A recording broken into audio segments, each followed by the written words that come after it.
இன்றைய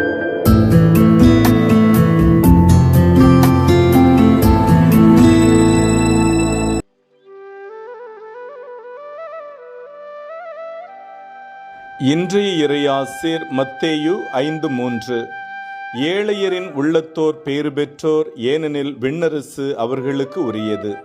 அன்பிற்கு இனியவர்களே, மத்தேயு நற்செய்தியாளர் இயேசுவை புதிய மோசேயாக காட்டுகிறார். மோசே 10 கட்டளையை கொடுத்தார் என்றால், இயேசு மானிட வாழ்வின் அடுத்த நிலைக்கு செல்வதற்கான மகிழ்வின் கட்டளைகளை கொடுக்கிறார். ஏழைகளின் உள்ளத்தோர் என்றால், ஏழைகள் தங்களுடைய பொருளாதார குறைவிற்காக இன்னொருவரை சார்ந்து வாழ்தல் போல, ஏழையரின் உள்ளத்தோர் தங்களுடைய அருள் வாழ்விற்காக, ஆன்மீக வாழ்விற்காக தங்களை விட உயர்வான அருளுடைய இறைவனை சார்ந்து வாழ்தல் என்பது பொருள்.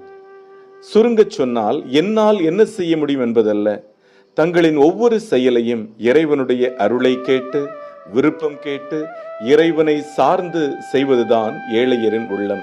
இவர்களுக்கு விண்ணகமே என்றும் துணையாயிருக்கும்.